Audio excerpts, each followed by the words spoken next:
How are words, phrases, and clauses connected together in a sentence? What is the glue in these sentences? Hi everyone, this is Winnie or Miss Tang. Today we are learning to use coordinating conjunctions in compounding sentences. This is because we are trying to glue together the words, the phrases, and the clauses in a sentence. We are also trying to compare and contrast, or we are trying to add on in our sentence and provide our reader with some more information. For our success criteria today, good is, can you recognize coordinating conjunctions in the text that you are reading? Great is, can you include coordinating conjunctions such as and, but, so, and there are some other examples as well in your own sentences? Can you include two or more independent clauses? And can you make sure that you place a comma after the first independent clause and before the coordinating conjunction when necessary? Not all sentences will need this comma, but some will. For amazing, can you write compound sentences with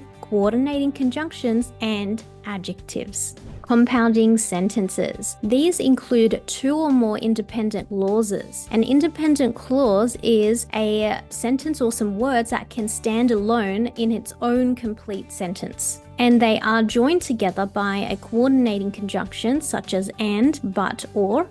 Let's have a look at the coordinating conjunctions. So these are words or a group of words in a sentence that link two or more independent clauses. The and gives more information to the first clause, but gives a contrasting information to the first clause, so the opposite, and so is used to provide a consequence to the first clause. We are now going to have a look at some examples. And we also need to remember that sometimes we have a comma that is placed before the coordinating conjunction. Here are some examples that I've already used in a narrative that I have written called Amber and the Browbeating Bully. This is also the prequel to a book that my friend and I are writing called Amber and the Pesky Plastic Problem. It had been 2 years since she received her gift, and she still wore it every day. So we have our and, which is connecting our two clauses together so that we can give some more information in this sentence. Here is another one. Amber ran to her final position of the cheerleading dance, comma, but it was too late. So we're giving contrasting information here, and we're using but, and we also are putting the comma before this coordinating conjunction. Our first cheerleading competition is coming up, comma, so we need a cheerleading captain. So we're saying in the first phrase that there is a cheerleading competition coming up, and therefore, as a result, we need a captain. So that's why I have put in so, and there is also a comma as well. Here are some other coordinating conjunctions that you can use. There is for, which provides a reason, nor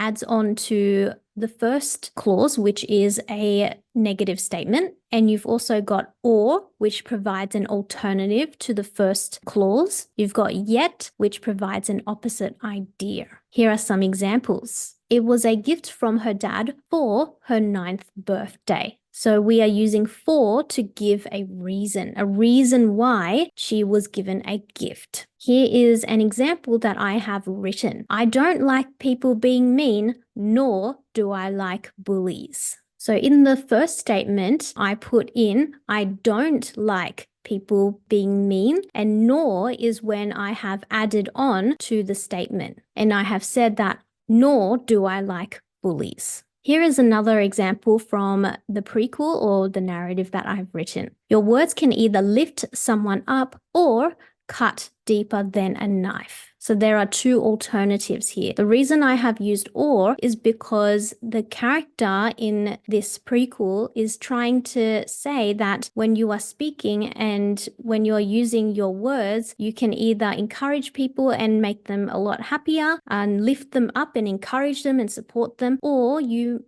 can use your words to hurt someone. So I've used the word or as the coordinating conjunction here to give the two alternatives. Elizabeth was pretty, yet awkward, with watery blue-green eyes and wispy hair. So we have an example of where I've used yet to provide an opposite idea. So I've said that Elizabeth was pretty, yet awkward to give an opposite contrasting idea, because characters and people can be one thing and the other. We're not just one dimensional. You can be both. What you can also do is add adjectives to your compound sentences. In my previous video, we had a look at some adjectives and how they describe a noun or a pronoun, and they provide a description. And we also had a look at the different types of adjectives that you could include in your sentences. So here is an example now. Amber ran to her final position of the cheerleading dance, but it was too late. So here is an example of a compound sentence where we have used the coordinating conjunction but, and there is also the comma, and we are also describing the position that she has gone into and the type of dance. So we have used adjectives to describe that she ran to her final position, her last position of the cheerleading dance. Okay, now it is your turn. Can you find any coordinating conjunctions in the book that you are reading? Can you spot the compounding sentences with coordinating conjunctions? And can you write your own compounding sentences with coordinating conjunctions? And bonus challenge, can you add in some adjectives as well to describe and provide a description? To learn how to help your reader understand what you are writing, here is my grammar and punctuation playlist right here. See you in my next video. Bye!